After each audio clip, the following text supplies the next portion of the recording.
What's going on, everyone? It's Justin here, and today I've got a video of the Hasselblad 907X 100C. So I've been a big fan of the Hasselblad lineup for quite a while, and I've had the chance to use a few generations of the X2D, and I've really gotten used to the ecosystem of medium format photography, and it's kind of different in its own unique way. You have to be more intentional with the large file sizes. It is one where you try to bring with you into different places, but it takes a little bit more time to capture each photo. It's not meant to be like a rapid fire. And I find that I'm able to capture images that are truly extraordinary and meant to use as either a printout or in some cases a billboard if you really want to scale it up. The 907X is a unique camera in a way where it is small and compact for what it is, stripped down to just the size of its sensor and weighing in at under 700 grams, 120 grams lighter than its predecessor. But it also allows you to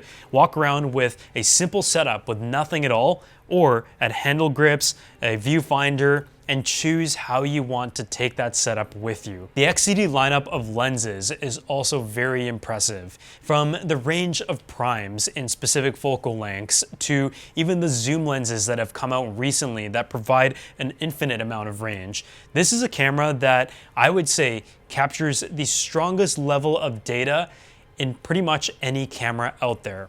It's meant for a specific user and it is at a different price point, but if you're looking for something that provides an experience like no other when it comes to taking photos, especially in a European summer, I think this is a really good fit. So right now I'm on the Four Seasons yacht and I've brought this camera with me to capture interiors for corporate use. And on top of that, we've also gone to different places such as Venice, Montenegro, and we're going through many parts of Croatia in areas that I've never been to before in Europe. So it's been really fun capturing the detail, showing the usability, but also from a commercial perspective, getting the highest amount of data possible for print and media assets.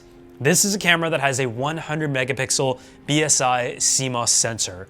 It is medium format and the sensor essentially takes up the entire space of the body on this camera. It gets you 16-bit color raw, 15 stops of dynamic range, and it features the Hasselblad natural color solution, which delivers accurate, natural looking colors straight out of the camera. But throughout the trip, I've just been bringing this camera around with the hand grip and without the hand grip, capturing photos in the 28 and the 75 XCD, which gives a very wide range, and also knowing that with 100 megapixels, you have quite the capability to crop into the details as well and reframe your image after the fact. So before we move on, I want to give a huge thanks to the sponsor of this video, Supabase. We talked about earlier how easy it is to create a website or a business nowadays using tools such as Lovable, where you can go from a concept and a vision into a workable version faster than ever before. And that is an amazing progression that wasn't really possible even just a couple of years ago. Whether you're a beginner or an experienced developer, tools like Lovable nowadays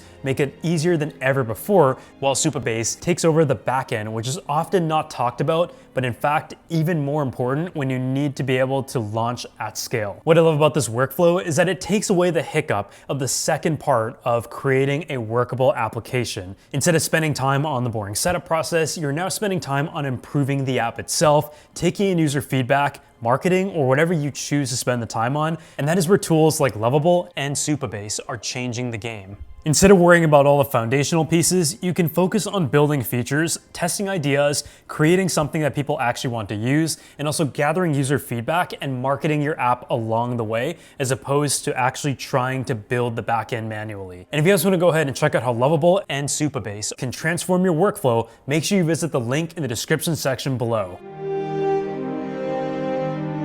Perhaps the reason why you purchased a 907X though is down to the hardware.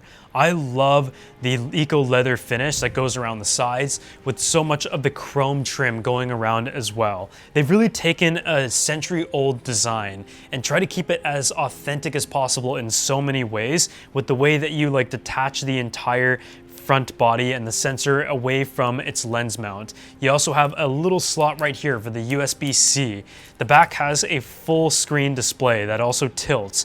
And you also have a door if you want to add your own memory card or take out the battery.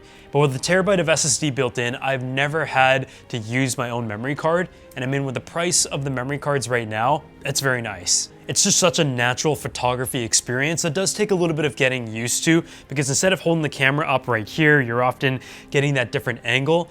And I actually quite like it. I personally like to take photos from a much lower angle than usual. So I'm one who just walks around, never really uses an EVF, and just snaps whatever I see.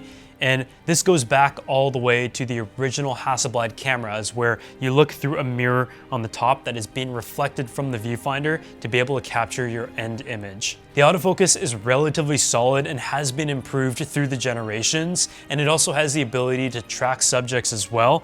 So I've just been walking around and using this camera for street photography.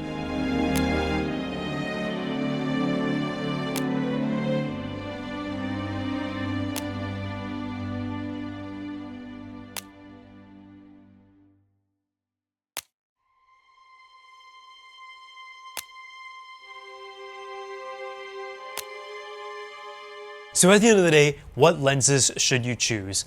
I feel like that is something that I've kind of had to discover over the years of using all of the different options throughout the lineup. From the 20 to 35 to the 35 to 100 that recently came out, the 28, the 75, the 38, the 55, and the 90. I've really had the whole range, and I try to challenge myself by bringing different focal lengths on each trip, knowing that I can crop in if I need to.